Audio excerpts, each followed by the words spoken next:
இதுக்கு காரணம் என்ன தெரியுமா? நீங்க சதி சதின்னு சொல்லிட்டு இருக்கீங்க, அதெல்லாம் ரெண்டாவது பட்சம். அந்த மனுஷனுக்காக கால்ல கடந்த செருப்ப கூட காணோம், எப்ப விழுந்ததுன்னு தெரியல, அவர் முன்னாடி போய் நின்னு. கையில வச்சிருந்த தண்ணி குடத்தையும் காணோம், எப்ப விழுந்ததுன்னு தெரியல, அவர் முன்னாடி போய் நின்னு. மனுஷன் என்ன பார்த்து ஒரு சிரிப்பு சிரிச்சாரா? சிரிக்கலையே. அவ்வளவு கேவலமான ஒரு பார்வை என்ன பார்த்துட்டு போனாரு. அந்த ரேஞ்சுக்கு நான் என்ன தப்பு பண்ணேன்? பேசலனா கூட பரவாயில்ல, லைட்டா ஒரு சிரிப்பாவது சிரிச்சிட்டு போயிருக்கலாமே, அது கூட செய்யலையே அப்படின்னு சொல்லிட்டு ஒப்பாரி வைக்க ஆரம்பிச்சிட்டாங்க. அந்த ஒப்பாரிய பார்த்து சுத்தி இருந்த அக்காமார்கள் எல்லாம் அவளை கட்டி பிடிச்சுக்கிறாங்க. அதே சமயம் நம்ம ரோஹிணி அங்க வராங்க. வாங்க வாங்க சீக்கிரம் வாங்க, அப்பா கூப்பிடுறாப்ல, சதிய கூப்பிடுறாப்ல அப்படின்னு சொல்லிட்டு போறாங்க. என்னமா சதி, அப்பா கூப்பிடுறேங்கிறாரு, உன்னால அப்பாவை போய் இந்த நிலைமையில மீட் பண்ண முடியுமா? இல்ல ஏதாவது ஒரு காரணத்தை சொல்லி நாங்க பாத்துக்குவா அப்படின்னு கேட்க, அதெல்லாம் பிரச்சனை இல்லக்கா, நான் போய் பாக்குறேன் அப்படின்னு நம்ம சதி சொல்லிட்டு அங்க இருந்து புறப்படுறாங்க. அந்த பக்கம் நம்ம சந்திரன் வசந்த கால விழாவுக்கான வேலைகள் எல்லாத்தையும் சிறப்பா செய்ய ஆரம்பிச்சிட்டாரு. அதை மேற்பாவை பாக்குறாரு நம்ம தகப்பன். ரோஹிணி அந்த பக்கத்துல இருந்து வரா, சந்திரன் கூட ஒட்னாப்புல நின்னுக்கிறான், கேப்பே விட மாட்டேங்கிறான். பின்னாடியே அவ கூப்பிட்டு விட்ட நம்ம சதியும் வந்து சேர்றாங்க அக்காமார்களோட. அப்பா விசாரிக்கிறாப்ல, என்ன சதி ரொம்ப நேரமா ஆள காணோம், தண்ணி எடுக்க போனியே, தண்ணி எடுத்துட்டு வந்துட்டியா? கங்கை நதியில இருந்து எடுத்து வந்த தண்ணீர் எங்க அப்படிங்கிற மாதிரி கேக்குற. சதியால பொய் சொல்ல முடியுமான்னு தெரியல, டைட்டா திணறாங்க.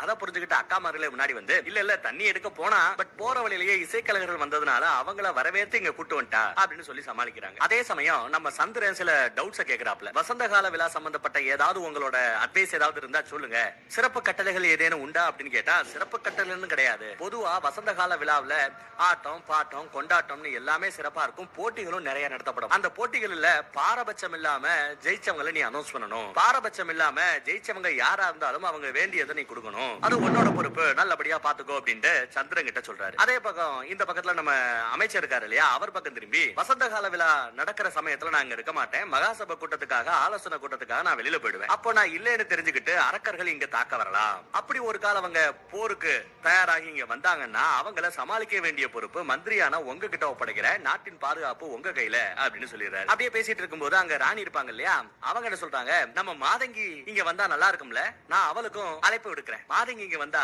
கொஞ்சம் ஒத்தாசையா நிறைய வேலைகளை செய்வா அப்படிங்கிற மாதிரி பேசிட்டு இருக்காங்க. மாதங்கின்னு ஒரு புது கேரக்டர் உள்ள இன்ட்ரோ ஆகுது, அதுவும் இவங்களோட பொண்ணா இல்ல வேற ஏதாவது சொந்த பந்தமானு தெரியல. எப்போ அந்த உறவு முறையை சொல்லி கூட இருக்கிற கேரக்டரை ஏதாவது கூப்பிடுறாங்களோ அப்பதான் அந்த உறவு முறை யாரு என்னன்னு நம்மளால சொல்ல முடியும். இப்ப வரைக்கும் மாதங்கின்னு ஒரு கேரக்டர் உள்ள என்டர் ஆக போகுது அப்படிங்கறத தெரிஞ்சுப்போம். அதெல்லாம் இருக்கட்டும், நம்ம காசி இருப்பாப்லயே அவர் எங்க அப்படின்னு நம்ம மன்னர் விசாரிக்க ஆரம்பிச்சா, அதான் நீங்க மகாசபை கூட்டத்துக்காக சிவனுக்கு அழைப்பு விடுக்க சொன்னீங்க இல்லையா, அதனால காசி அவர்கள் தற்சமயம் ததீசி குருநாதரை போய் பார்த்திருப்பாரு, அவரையும் சேர்த்து கூட்டிக்கிட்டு அப்படியே அங்க இருந்து கைலாய மலைக்கு போய் சிவனுக்கு அழைப்பு விடுக்க போயிருப்பாப்ல அப்படின்னு சொல்றாரு. கைலாய மலைன்னு இவங்க பேசிட்டு இருக்கிறத கேட்டது இந்த பக்கம் சதியோட முகத்துல வெளியே சொல்ல முடியாத ஒரு சந்தோஷம். இந்த பக்கம் கைலாய மலைக்கு போய்கிட்டு இருக்கிறவங்கள காமிக்கிறாங்க. அங்க நம்ம காசி ததீசி குருநாதர் கிட்ட, மன்னர் இவ்வளவு சீக்கிரம் மனம் மாறுவார், இவ்வளவு சீக்கிரம் ஆலோசனை கூட்டத்துக்கு சிவனுக்கு அழைப்பு விடுக்க சொல்லுவார் நான் எதிர்பார்க்கவே இல்ல, எவ்வளவு ஆச்சரியமா இருக்கு தெரியுமா அப்படின்னு பேச, அதுக்கு நம்ம ததீசி குருநாதரும், ஆமா எனக்கும் அந்த ஆச்சரியம் உண்டு, ஆச்சரியப்படுற இந்த விஷயத்துல நீங்க தனிமையில் இல்ல, நானும் சேர்ந்தே இருக்கிறேன், நிறைய பேருக்கு அந்த சந்தேகம் உண்டு, எல்லாம் நன்னைக்கே அப்படின்னு அவங்க பேசிட்டு போயிட்டு இருக்கும் போது அவங்களுக்கே தெரியாம அவங்க பின்னாடி ஏதோ ஒரு கருப்பு கலர்ல புகை ஒண்ணு அவங்கள ஃபாலோ பண்ணிக்கிட்டே போகுது. அப்படியே அந்த புகை இவங்களை பின்தொடர்ந்து வர்றத கேமரால கொஞ்சம் வித்தியாசமா காமிக்கிறாங்க. அது யாரு என்னன்றது இப்ப வரைக்கும் சரியா புலப்படல. அப்படியே இவங்க போற வழியில, நம்ம ஆட்கள் போற வழியில ஊதா கலர்ல சங்கு பூ பூத்திருக்கும். பல வருடங்களுக்கு ஒரு முறை பூக்கக்கூடிய இந்த பூக்கள் நம்ம சங்கரருக்கு அந்த பூனா ரொம்பவே பிடிக்குமா. இந்த பூக்களை கொண்டு போய் அவர்கிட்ட கொடுத்தா சந்தோஷப்படுவார் சொல்லிட்டு சங்கு பூவை சங்கரருக்காக இவங்க பறிச்சுக்கிட்டு இருக்காங்க. அதையும் அந்த புகை மனுஷன் பாத்துக்கிட்டு இருக்கான். இந்த பக்கம் வசந்த கால விழாவில பங்கெடுக்கிறதுக்காக ஏதோ ஒரு பல்லக்குல முக்கியமான ஆள் யாரோ வந்துகிட்டு இருக்காங்க. நம்ம மாதங்கியோட பல்லக்கா தான் இருக்கணும். மாதங்கி இந்த மாதிரி பல்லக்குல வந்துகிட்டு இருக்கிறத பார்த்த ஊர் மக்கள், அதுலயும் குறிப்பா இளைஞர்கள், மாதங்கி வர்றா மாதங்கி வர்றான்னு சொல்லி விட்டுக்கிட்டே பேசுறாங்க. இன்னும் ரெண்டு பேரு பக்கத்துல பல்லக்கு பக்கத்துல வந்துட்டு, ஒரே ஒரு தடவை முகத்தை காமிக்க கூடாதா, அந்த முகத்து தரிசனம் கிடைக்காதா அப்படின்னு கேட்டா, முகத்தை பாக்குறதுக்கே 1000 ரூபாய் இருந்தா கூட காமிக்கிறேன், இல்லனா ஓடிப்போ அப்படின்னு விரட்டுது அந்த மாதங்கிங்கிற கேரக்டர். அவ வெத்தலைய வாயில போட்டு அந்த பக்கம் துப்பி இருப்பா, அதை எடுத்து தின்றதுக்கே ரெண்டு பேருக்கு பரமானந்தமா ஃபீல் பண்றாங்க. பல்லக்கு ஒரு வழியா அரண்மனையோட வாசலுக்கு வந்து சேருது. உள்ள நம்ம மாதங்கி அப்படியே அவளோட பொன்னான கால்களை எடுத்து கீழே வச்சு அப்படியே வெளியில எட்டி பாக்குறாங்க. உடம்பு முழுக்க ஆபரணங்களோட பயங்கர மேக்கப்போட முகத்தை காமிக்காம முதுக காமிச்சுக்கிட்டே மேடம் நடந்து போறாங்க. இடையலகி, தொடையலகி, கழுத்தலகி, இப்போ வரைக்கும் முகத்தை காமிக்கல, அப்படியே சுத்திக்கிட்டே தான் இருக்காங்க. டே முகத்தை காமிங்கடா அப்படின்னா ஃபைனலா முகத்தை காமிக்கிறாங்க. பரவாயில்ல, புகழ்ந்ததுக்கு ஏத்த மாதிரியான ஒரு ஃபேஸ் தான். என்ன மேக்கப் தான் மூஞ்சி அடிக்கிற மாதிரி போட்டிருக்காங்க. சோ மாதங்கியோட முகத்தை பார்த்தாச்சு, அதுவும் 5 பைசா செலவு இல்லாம நாம பார்த்துட்டோம். சதி தேவியும் மாதங்கியை பார்த்ததும் எப்ப வந்த அப்படின்னு கேட்டுட்டு குடுகுடுன்னு ஓடி வராங்க. மாதங்கிய புன்னகையோட வரவேற்கிறாங்க. ஆனா இவங்க எதுவும் பேசாம சதியோட முகத்தை பார்த்துட்டு அவளோட கைய பிடிச்சு நாடி பாக்குறாங்க. அப்புறம் நெஞ்சில தொட்டு பாக்குறாங்க. என்னம்மா இதயம் கொஞ்சம் ஓவரா துடிக்குது, உன் சுவாசத்துல சூறாவளியே அடிக்குது, உன் கண்ணுல காதல் தெரியுது. சதி சொல்லவே இல்ல, எப்ப காதலிக்க ஆரம்பிச்ச, யாரு உன்னை உன்னோட காதலன் அப்படின்னு கேக்குறாங்க. அடுத்த செகண்ட்ல கண்டுபிடிச்சாருங்கிற மாதிரி சதிக்கு ஒரு மிரட்சி. இவளுக்கே தனக்கு இருக்கிற அந்த உணர்வுக்கு பேரு காதலா அப்படின்னு தெரியல. ஆனா வந்தவர் ரொம்ப அசால்ட்டா இது காதல் தான் அப்படின்னு அடிச்சு சொல்றாங்க. உடனே நம்ம சதிதேவி வந்து வணங்குறாங்க. ஐயோ என்ன இப்படி இளவரசி என் கால்ல போய் விழலாமா அப்படின்னு தூக்கி விடுறாங்க. என்னதான் இளவரசியா இருந்தாலும் எனக்கு நடனத்தை சொல்லி கொடுத்த என்னோட நடன குருநாதர் நீங்க, உங்களை மதிக்காம இருப்பனா ஆசீர்வதிங்கள்னு கேக்குறாங்க. மாதங்கியும் ஆசீர்வதிக்கிறாங்க. அதுவும் எப்படி, ஒரு கால் நான் கல்யாணம் பண்ணி இருந்தா இந்நேரம் எனக்கு உன் வயசுல ஒரு பொண்ணு இருப்பா, நீ ஏன் கூட எனக்கு பொண்ணா பிறக்க வாய்ப்பு இருக்கு, கல்யாணம் பண்ணிக்காம அப்படியே இருந்துட்டேன், நீ என் பொண்ணு மாதிரி நல்லா இருக்கணும் அப்படின்ற மாதிரி ஆசீர்வதிக்கிறாங்க. சரி வாங்க அம்மாட்ட கூட்டு போறேன் அப்படின்னு சொல்லும் போது நில்லுன்றாங்க. என்ன காதல் குறித்து நான் உங்ககிட்ட பேசினேனே அதெல்லாம் சரிதானே அப்படின்னு கேட்டா அந்த பொண்ணு ஒரு மாதிரியா முகம் மாறுது. அதை புரிஞ்சுக்கிட்டே இவங்க அட சும்மா சொன்னம்மா, இதுக்கு போய் சும்மா காட்சிக்கு சொன்னதுக்கே ஏன் மூஞ்சி இப்படி அப்செட் ஆகுது, ஃப்ரீயா விடு வா போலாம் அப்படின்னு மாதங்கி கூட்டு போறாங்க. அந்த பக்கம் ஒரு வழியா நம்ம ஆட்கள் கைலாய மலைக்கு வந்து சேர்ந்தாச்சு. நம்ம டிஸ்டர்பன்ஸ் எப்பவும் போல இவங்களை வேவு பாக்குறாங்க, வேடிக்கை பாக்குறாங்க. சங்கு மலர்களை கையில அப்படியே எடுத்துக்கொண்டபடி நம்ம தத்தீசி குருநாதர் அங்க வந்து சேர்ற. அங்க நம்ம நந்தி வராரு. நந்தி இவங்களை பார்த்து ரொம்ப சந்தோஷப்படுறாரு. இந்த டிஸ்டர்பன்ஸுக்கு இப்ப என்ன ஃபீல் பண்றாங்கன்னா, நந்திக்கு வேற வேலை இல்ல, எப்ப பார்த்தாலும் ஒரு பொண்ணு இங்க கொண்டு வந்து வைக்கணும், சிவனுக்கு கல்யாணம் பண்ணி வைக்கணும்னே தெரியறா. ஒரு கால் பொண்ணை பத்தி பேசுறதுக்காக தான் இந்த குருக்கள் எல்லாத்தையும் இந்த பக்கத்துல வர சொல்லிருப்பாங்களோ அப்படின்னு நம்ம டிஸ்டர்பன்ஸுக்கு டவுட். என்ன மூப்பெரும் தேவர்களும் சேர்ந்து வந்திருக்கீங்க, ஏதாவது விசேஷமா அப்படின்னு நம்ம நந்தி விசாரிக்க, ஆமா ஆமா முக்கியமான விஷயம் தான், நடக்க போற ஆலோசனை கூட்டத்துக்கு நம்ம சிவனை வரவேற்கிறதுக்காக வந்திருக்கிறதா சொல்றாங்க. அதுவும் தக்ஷ மகாராஜாவே சிவனை வரவேற்றிருக்கிறார் அப்படிங்கிற மேட்டரை கேட்டு நந்திக்கு பயங்கர ஷாக்கு, கூடவே சந்தோஷம். ஆஹா அவரா சிவனை பகைய மறந்து வர சொல்லி இருக்கிறாரா அப்படின்னு குஷி ஆயிராரு. சரி நாம அப்புறம் பேசுவோம், சிவனை பார்க்கணும், அனுமதி உண்டா அப்படின்னு நம்ம நந்தி கிட்ட கேட்க, உங்களுக்கு இல்லாமல் என்ன வாங்க கூட்டு போறேன்னு நந்தி தேவ இவங்களை கூட்டிட்டு போறாரு, ஈசன் கிட்ட கூட்டிட்டு போறாரு. இந்த பக்கம் வசந்த கால விழாவுக்கான வேலைகள் இன்னும் சிறப்பா போய்கிட்டு இருக்கு. எப்பவும் போல தேவதி மட்டும் சோகத்தின் மொத்த உருவமா தனிமையில உட்கார்ந்துகிட்டு இருக்காங்க. அம்மா பக்கத்துல வராங்க. பொண்ணு கிட்ட ஆறுதலா 4 வார்த்தை பேசுறாங்க. பொண்ணு எப்பவும் போல என் புருஷன் அந்த ரோஹிணி கூட தான் டைம் ஸ்பெண்ட் பண்ண போறாரு, இந்த விழாவை கூட அவங்க கூட தான் சேர்ந்து கொண்டாட போறாரு, அப்ப எனக்கு சோகம் இருக்காதா அப்படின்னு பேசிக்கிட்டு இருக்கும்போது பின்னாடி நம்ம மாதங்கி வராங்க. இவங்க பேசுறதை கேட்டுறாங்க. புருஷங்களை கைக்குள்ள போட்டுக்கிறது அப்படிங்கிறது ஒரு கலை, அதுக்கு கொஞ்சம் பொய் வேணும், கொஞ்சம் சரி பண்ணணும், கொஞ்சம் புன்னகை வேணும், கொஞ்சம் மேக்கப் வேணும், எல்லாம் சேர்த்து வச்சு அந்த புருஷங்களை கைக்குள்ள ஒரு பிடி மாதிரி நம்ம பிடிக்கணும் அப்படின்னு பேச ஆரம்பிக்க, வந்ததும் பாடம் சொல்லி ஆரம்பிச்சிட்டியா, சரி உன்னை வரவேற்கக்கூடிய அந்த ஒரு சிறப்பை எனக்கு கொடு அப்படின்னு சொல்லிட்டு நம்ம ராணி அவங்கள வரவேற்கிறாங்க, சிறப்பு செய்யறாங்க. அங்க வச்சு ஆமா வசந்த கால விழாவுக்கு பெயிண்டிங் எல்லாம் என்ன மாதிரி பண்ண போறீங்கன்னு கேட்டா, நம்ம கிட்ட கலர் கலரா வண்ணங்கள் இருக்கு, அந்த வண்ணங்கள் எல்லாம் வச்சு பண்ண போறோம் அப்படிங்கிற மாதிரி ராணி சொல்ல, உங்ககிட்ட காதல் வண்ணம் இருக்கா அப்படின்னு கேக்குறாங்க. கலர்னா நமக்கு பச்சை சிவப்பு மஞ்சள்னு தெரியும், அதென்ன காதல் கலர் காதல் வண்ணம் அப்படின்னு கேக்குறாங்க. இருக்கு புதுசா மார்க்கெட்டுக்கு வந்திருக்கு, அதுக்கு நம்ம பெயிண்டர் கிட்ட போய் தான் அந்த காதல் வண்ணத்தை பத்தி நம்ம விசாரிக்கணும். சரி நீ என் கூட வரையா, பெயிண்டர் கிட்ட போய் காதல் வண்ணம் வேணும்னு நம்ம விசாரிச்சுட்டு வரலாம் அப்படின்னு கேட்க, இவங்களும் சரின்னு ஒத்துக்கிறாங்க. ரூம்ல கூட பாருங்களேன், சரி எப்ப பார்த்தாலும் கைலாய மலை பக்கமே பாத்துக்கிட்டு இருக்காங்க, அந்த திசையவே பாத்துக்கிட்டு இருக்காங்க. இவங்க அக்காமாருக சிவன் எப்படியெல்லாம் சதி செய்யறார் அப்படின்னு தப்பு தப்பா சிவன் மேல புகார் சொன்னாங்க இல்லையா, அதெல்லாம் அவங்க நினைச்சு பாக்குறாங்க. அதே சமயம் நம்ம மாதங்கி அங்க வராங்க. சதிய பார்த்ததும், நான் நந்தவனத்துல நீ என்ன வரவேற்கும் போது சும்மா வேடிக்கையா சொன்னேன்னு சொன்னேன், பட் நான் ரொம்ப சீரியஸாவே சொல்றேன், உன்னை பார்த்தாலே தெரியுது நீ யாரையோ காதலிக்கிறேன்னு. ஒருத்தருக்கு காதல் வந்துருச்சு அப்படிங்கறத அவங்க இதய துடிப்பை வச்சே கண்டுபிடிச்சிடலாமா, அளவுக்கு அதிகமா இதயம் துடிக்குமா, இதயம் தான் முத காதலை காட்டி கொடுக்குமா. ஆனா நம்ம சதி தனக்கு காதல் இல்லைங்கிற மாதிரி பேசுறாங்க. எனக்கு ஏதோ ஒரு உணர்வு இருக்கு, அது காதல் தானா அப்படின்னு சந்தேகமா இருக்குங்கிறாங்க. ஏகப்பட்ட கேள்விகளும் குழப்பங்களும் மனசுக்குள்ள இருக்குங்கிறாங்க. ஆமா நீ காதலை ஏற்க மறுக்கிற, இன்றைக்காவது ஒரு நாள் அந்த காதல் உன்னை கவிக்கொள்ளும், அப்பொழுது உனக்கு இருக்கக்கூடிய அந்த வினாக்களுக்கு நீயே விடையை காண்பாய், உனக்கு இருக்கக்கூடிய குழப்பங்கள் அனைத்தும் முன்னாலே தீர்க்கப்படும். என்று உனக்கு காதல் கம்ப்ளீட்டா மலருதோ அன்று உனக்கு சந்தேகங்களே இருக்காது. இப்போ உனக்கு நடக்கிறது உன் மனசுக்கும் காதலுக்கும் நடுவுல நடக்கிற ஒரு போர், அந்த போர்ல கட்டாயம் உன் மனசு தோக்கும், காதல் ஜெயிக்கும் அப்படின்னு பேசிட்டு டப்புன்னு அந்த பொண்ணோட கண்ணை மூடுறாங்க. கண்ணை மூட சொல்லிட்டு, இப்ப நான் கேட்கிற கேள்விக்கு பதில் சொல்லு, கண்ணை மூடுனதும் உன் நினைப்புல வர்றது யார், கண்ணை மூடுனதும் உன் நினைப்பில் யார் வருகிறாரோ அவரே உன் காதலன், யார் நினைப்புல வர்றா அப்படின்னு கேக்குறாங்க. ஆனா இந்த அம்மா கண்ணை மூடுனதும் நினப்பு ஃபுல்லா யார் மேல இருக்கு, முழுக்க முழுக்க சிவன் மேல இருக்கு. சிவன் தான் கண்ணை மூடுனதும் வந்து போறார். சோ சிவன் தான் உன்னோட காதலன் அப்படிங்கறத நம்மளால விஷுவல்ல பார்க்க முடியுது. மாதங்கி கிட்ட இவளா சொன்னாதான் உண்டு. சிவன் வாசிச்ச அந்த தேவகான இசையை நினைச்சாலே இவங்களுக்கு புல்லரிக்குது. அந்த ஈசனே முழுக்க முழுக்க இவங்க கண்ண மூணுல இருந்து முழுக்க முழுக்க அந்த ஈசனோட நினைப்பாதான் இருக்கு. இருந்தாலும் நம்ம சதி போய் சொல்றாங்க, கண்ண மூணுனா யாருமே என் கண்களுக்கு திலப்படவில்லை, யாரு மேலேயும் எனக்கு காதலும் இல்லை, சும்மா சும்மா அதையே பேசிட்டு இருக்காங்கன்னு சொல்லிட்டு ஓடி போயிடுறா. இருந்தாலும் மாதங்கி அதை நம்பல. ஒரு வழியா அந்த பக்கம் கைலாய மலைக்கு போய் நம்ம சிவனை தரிசிக்க கூடிய அந்த தரிசனம் இவங்களுக்கு கிடைக்குது. அதுலயும் குறிப்பா நம்ம ததீசி சங்கு மலர்களால அவருக்கு அபிஷேகமே செய்யற. பொதுவா தண்ணி ஊத்தி காலை கழுவி விடுவாங்க, மரியாதை செய்வாங்க. இவரு அவரோட கண்ணீரை சிவனோட கால்ல விட்டு கண்ணீர் அபிஷேகம் செய்யற. என்னாச்சு அப்படின்னு நம்ம சிவனே உடனே விசாரிக்கிறாரு. ஏன் அழுகுறீங்கன்னு கேக்குறாரு. இல்ல உங்க தரிசனம் கிடைச்சதுனால கிடைச்ச ஆனந்த கண்ணீர் அப்படிங்கிறாரு நம்ம ததீசி. ஆமா, சப்த ரிஷிகள்ல 3 பேர் வந்திருக்கீங்களே, ஒன்னா வந்திருக்கீங்களே, என்ன விசேஷம் நம்ம சிவன் கேட்க, இந்த மாதிரி தட்ச மகாராஜா உங்களை மகாசபை கூட்டத்துக்கு வரவேற்று இருப்பதாக எடுத்து சொல்றாங்க. அசுர குரு சுக்ராச்சாரியாருக்கும் அழைப்பு விடுக்கப்பட்டிருக்கா. அடிக்கடி நடக்கக்கூடிய அசுரர்களுக்கும் தேவர்களுக்குமான போர், அசுரர்களுக்கும் மனிதர்களுக்குமான போர், அது எல்லாத்தையுமே வேண்டாம் சொல்லிட்டு சமாதானமா போலாமே அப்படிங்கிற மாதிரி ஒரு சமாதான முயற்சியை எடுக்க போறாரா. அதுக்கு நீங்களும் வரணும் அப்படின்னு சொல்றாரு. அதுக்கு தான் அழைப்பு விடுக்கப்பட்டிருக்கிறதாவும் சொல்றாங்க. அதை கேட்டதும் நம்ம சிவன் நிறைய விஷயங்களை பேச ஆரம்பிக்கிறாரு. நமக்கு தெரியாத விஷயங்களை சொல்றாரு. என்ன சொல்றாருன்னா, இதுக்கு முன்னாடியும் நீங்க பல காலத்துக்கு முன்னாடி ஒரு மகாசபை கூட்டத்தை கூட்டினீங்க. அந்த கூட்டத்துல என்ன பண்றீங்க, எல்லாரையும் வர வச்சு மூலகமும் எப்படி இயக்கப்பட போகிறது, எந்த விதிகளின் அடிப்படையில் இயக்கப்பட போகிறது அப்படிங்கறத ஒரு திட்டமா சப்மிட் பண்றீங்க. அதுக்கப்புறம் அந்த திட்டத்தின் பால் எல்லா பேரும் டிஸ்கஸ் பண்றீங்க. விவாதம் எல்லாம் முடிஞ்சதுக்கு அப்புறம் அதை சட்டமா ஏற்றீங்க. ஆனா அதுல பாரபட்சணையோட அநீதி தீர்ப்பை கொடுக்குறீங்க. அதனால தேவ அசுர யுத்தம் நடக்குது. அதுக்கப்புறம் எந்த அநீதி தீர்ப்புனால இந்த யுத்தம் நடந்ததோ அதே பாரபட்சமான அநீதியான தீர்ப்புக்கு தீர்வு காணணும்னு சொல்லிட்டு மறுபடியும் மகாசபையை கூட்டுறீங்க. என்ன விளையாட்டு இது?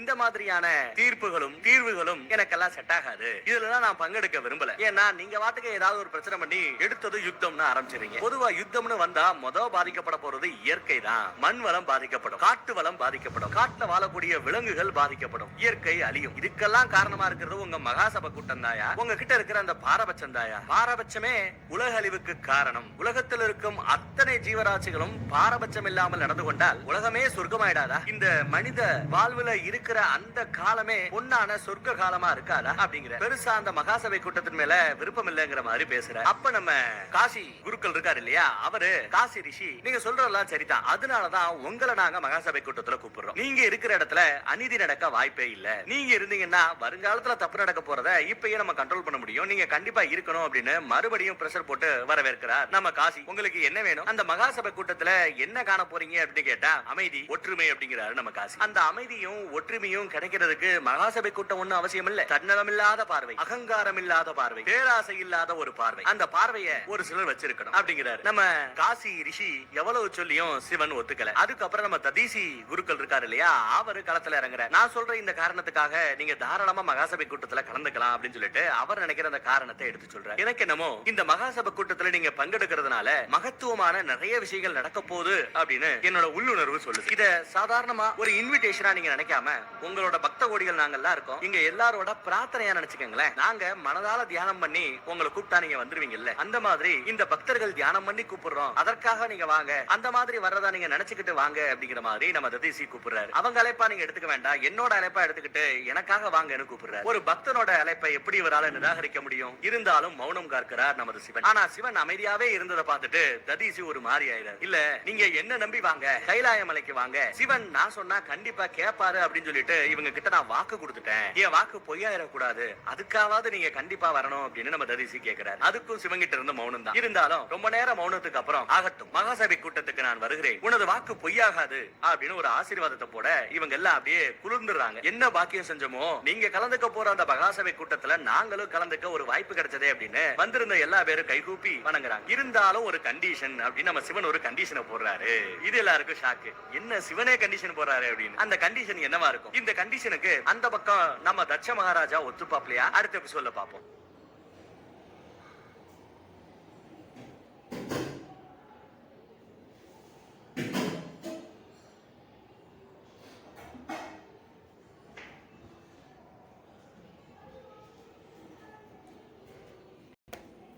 மகாசபை கூட்டத்துல பங்கெடுக்கிறதுக்கு ஒரு கண்டிஷன் போட்டார். அந்த கண்டிஷன் என்ன அப்படின்னா, ஒரு கால் நான் கலந்துக்கிறதுனால பின் விளைவுகள் இன்னும் பயங்கரமா ஏதாவது ஏற்படலாம். அப்படி எப்பேற்பட்ட விளைவுகள் ஏற்பட்டாலும் அதுக்காக ததீசியோ மத்தவங்களோ வருத்தப்படக்கூடாது. அதுக்கப்புறம் அதை சரி பண்ண செய்யுங்க அப்படின்னு சொல்லிட்டு என்கிட்ட வந்து நிக்க கூடாது. நான் கலந்துறதுனால ஏற்படக்கூடிய விளைவுகளுக்கு ஆலோசனை கூட்டத்தில் பங்கெடுக்கக்கூடிய அத்தனை பேர்களும் தான் பொறுப்பு. சம்மதமா அப்படின்னு கேட்க ததீசியும் நீங்க கலந்துகிட்டா நல்லதே நடக்கும், சம்மதம் அப்படின்னு சொல்லிடுறாரு. கட் பண்ணா இந்த பக்கம் அரண்மனையில நம்ம மாதங்கி அங்க நடனமாடக்கூடியவர்களுக்கு இன்னும் கொஞ்சம் 2-4 ஸ்டெப் எக்ஸ்ட்ரா சொல்லி கொடுக்குறாங்க. பக்கத்திலேயே பார்த்தா மருதாணி வச்சுக்கிட்டு இருக்காங்க. இன்னும் பழைய ஸ்டைல்லயே பழைய மாதிரியே மருதாணி வச்சுக்கிட்டு இருக்க, கொண்டா நான் வைக்கிறேன் அப்படின்னு வைக்கிறாங்க. அந்த காலகட்டத்துல எல்லாம் மருதாணியில பிடிச்சவங்களோட பேரை இல்ல அவங்க பேரையோ மருதாணியில எழுதுறது வழக்கம்.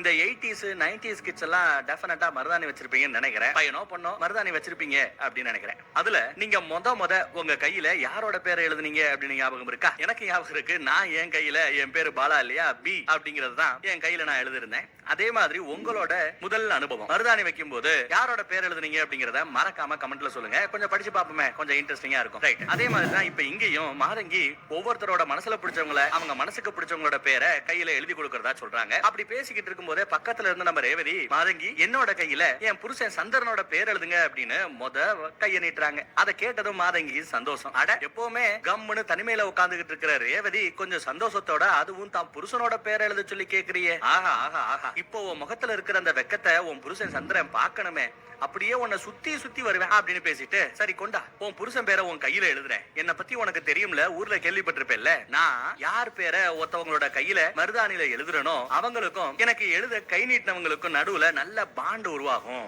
அப்படிங்கிற ஒரு நல்ல பேரு இவங்க கிட்ட இருக்கு. சோ அந்த வகையில சந்திரன் பேரை உனக்கு எழுதுனா நீயும் சந்திரனும் எப்பவுமே ஒட்டிக்கிட்டே இருப்பீங்க அப்படின்னு சொல்லிட்டு எழுத போறாங்க. அதை பொறுத்துக்க முடியாத நம்ம ரோஹிணி அங்க இருந்து அக்கா என் கையிலயும் சந்திரன் பேர் எழுதுங்கன்னு வந்து நிக்கிறா. அடங்க மாட்டா போலயே. அதுக்கு நம்ம மாதங்கி யோசிக்கிறாங்க, ஒரே ஆளோட பேரை ரெண்டு பேரோட கையில எழுதுறது எனக்கு வழக்கம் இல்ல, வேணும்னா ஒண்ணு பண்ணலாம். சந்திரன் அப்படிங்கிற பேரை நான் ரோஹிணி கைக்கு எழுதுறேன், சந்திரனோட இன்னொரு பேரு சோமன், அந்த பேரை நான் ரேவதி கைக்கு எழுதுறேன், சரியா போயிடும் இல்லையா அப்படின்னு பேசி அவங்க கைக்கு சந்திரனும் சோமனும் எழுதி கொடுக்குறாங்க. அதே சமயம் அந்த பக்கத்துல நம்ம சரி வா உன் கைய கொடு, உனக்கு மனசுக்கு பிடிச்சவரோட பேரை நான் எழுதுறேன் அப்படின்னு சொல்லிட்டு எழுத போக அவங்க பயப்படுறாங்க. ஏன் மனசுக்கு பிடிச்சவங்க அப்படி யாரும் இல்லையே அப்படின்னு சொல்லி சமாளிக்கிறாங்க. யாரும் வாயை திறந்து சொன்னாலும் சொல்லாட்டியாலும் எனக்கு அவங்க மனசுக்குள்ள என்ன இருக்கு அப்படிங்கறத அப்படியே படிக்க தெரியும் அப்படின்னு பேசிக்கிட்டே சும்மா டிசைன் வரைஞ்சுக்கிட்டு இருக்காங்க. இந்த பக்கம் அரண்மனையில பார்த்தா இந்த பிரபஞ்சத்துக்கே அதிபதி நம்ம தட்ச மகாராஜாவு கிட்ட காசி வந்து பேசுறாரு. இந்த மாதிரி சிவன் கிட்ட வரவேற்பு கொடுத்தோம், சிவனும் வரவேற்பை ஏத்துக்கிட்டாரு, இன்விடேஷன் அக்செப்ட் பண்ணிக்கிட்டாரு, கண்டிப்பா நடக்க போற அந்த மகாசபை கூட்டத்துல பங்கெடுக்க போறார் அப்படின்னு சொல்ல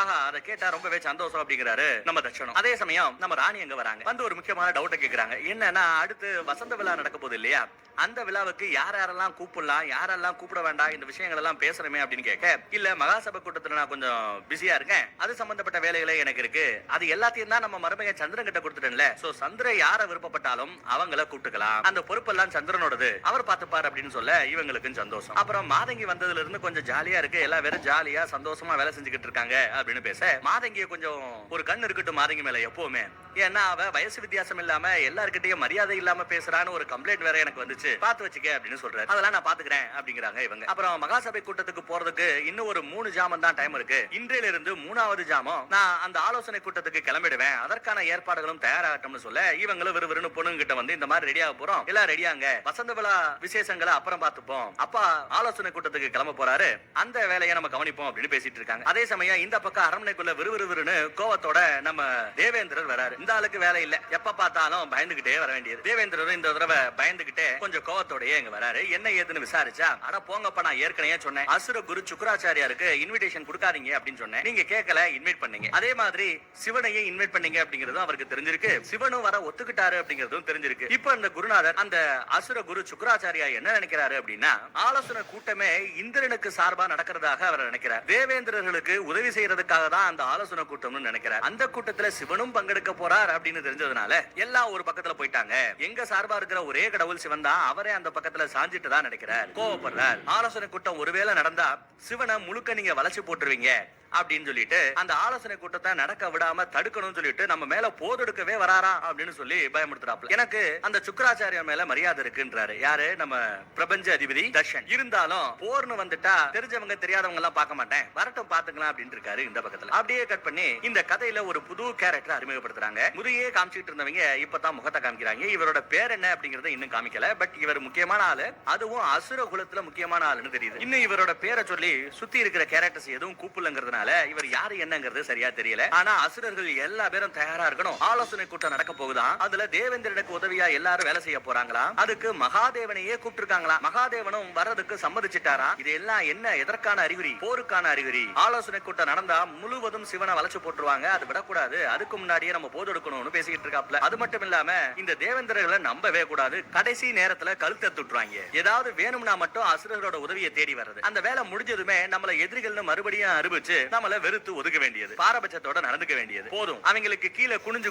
குனிஞ்சு அந்த முதுகெலும்ப நிமித்துவோம். நமது உரிமைகளை நாம நிலைநாட்டுவோம். தேவேந்திரர்களுக்கு நம்ம அசுரர்கள் ஒரு காலமும் சலச்சவங்க இல்ல அப்படிங்கறத ப்ரூவ் பண்ணுவோம். தயாரா இருங்க, போருக்கு தயாரா இருங்க அப்படின்னு கத்துறாரு. அதை கேட்டு சுத்தி இருக்கிற அந்த ராணுவமும் பயங்கரமா கர்ஜிக்குது. அந்த பக்கம் நம்ம நந்தி சிவன் தியானத்துல இருக்க காவலுக்கு உட்கார்ந்துட்டு இருக்காரு. நாரதர குருவரும் வராரு. முக்கியமான வேலைன்னு உள்ள போக பாக்குறாரு. நந்தி தடுக்கிறாரு. என்ன ஏது விசாரிக்கிறாரு. இல்ல சிவன் தியானத்துல இருக்காரு, என்னவா இருந்தாலும் விட மாட்டேன் அப்படிங்கிறாரு. முக்கியமான மேட்டரியா, நம்ம சதியை பத்தி லைட்டா ஒரு பிட்ட போடுறதுங்க வந்திருக்கேன் அப்படின்னு பேச, ஐயோ சதியை பத்தியா, இனிமே அதை பத்தி எல்லாம் பேசாதீங்க, எனக்கு செம்ம டோஸ் விழுந்துச்சு, இனிமே அதை பத்தி நான் பேசவும் விரும்பல, காது கொடுத்து கேட்கவும் விரும்பல, தேவி சதியை பத்தி என்கிட்ட பேச வேண்டாம் அப்படிங்கிறாரு. அப்படியா, சரி சரி நீ அப்படியே இருந்துக்க, ஆனாலும் எனக்கு ஒரு முக்கியமான வேலை இருக்கு. மகாதேவா, சிவனே, ஈசனே, மகாதேவரே மகாதேவரேன்னு கத்திக்கிட்டே விறுவிறுன்னு நாரதர் உள்ள போய் சத்தம் போட்டு தியானத்தை கெடுத்து ஊசி போட்டுறாப்ல. சிவனும் கண்ண முழிக்க ஒரு வணக்கத்தை போட்டுவிட்டு ஒரு முக்கியமான செய்தி எடுத்துட்டு வந்திருக்கேன், அதனாலதான் நந்தி தடுத்தும் கூட நான் அவர் பேச்ச கேட்காம வந்துட்டதா சொல்றாரு. என்ன மேட்டர் அப்படின்னு விசாரிச்சா, நீங்க மகாசபை கூட்டத்துல கலந்துக்கிறதா சொன்னது ஒரு மிகப்பெரிய கலவரத்தையே உலகத்திலேயே உருவாக்கிடுச்சு. அங்கங்க பஞ்சாயத்து பெருசாகிட்டு இருக்கு. ஒவ்வொருத்தரும் ஒவ்வொருத்த மாதிரி நினைச்சுக்கிட்டு இருக்கான். குருநாத சுக்கராச்சாரியார் நீங்க தேவர் பக்கம் சாய போறதா நினைச்சுக்கிட்டு இருக்காரு அப்படின்னு சொல்ல, எப்பவும் இல்லாம இப்ப ஏன் அந்த ஆலோசனை கூட்டத்துல ஈசன் பங்கெடுக்க கூடாது அப்படிங்கிற மாதிரி எல்லாம் சொல்லிக்கிட்டு இருக்கிறதா நாரதர் சொல்றாரு. இது என்னையா வம்பா போச்சு? எவ்வளவோ காலகட்டத்துல அரக்க குருநாதரா இருந்த சுக்கராச்சாரியார் கூப்பிடும் போது பாதாள உலகத்துக்கே போய் அவர்கிட்ட நான் பேசிட்டு வந்திருக்கேன். அதுக்காக நான் அசுரர்களுக்கு சார்பா இருக்கிறவன் அப்படின்னு யாரும் சொல்லிட முடியாது. பாரபட்சம் இல்லாம மனிதர்கள், தேவர்கள், அசுரர்கள் எல்லா பேரும் எனக்கு ஒண்ணுதான் அப்படிங்கிறாரு நம்ம சிவன். அது உங்களோட நினைப்பு, ஆனா ஊரு தப்பா பேசுதே. என்ன கேட்டா நீங்க பேசாம அந்த ஆலோசனை கூட்டத்துல பங்கெடுக்காம இருக்கிறதே நல்லது அப்படிங்கிறாரு நம்ம நாரதர்.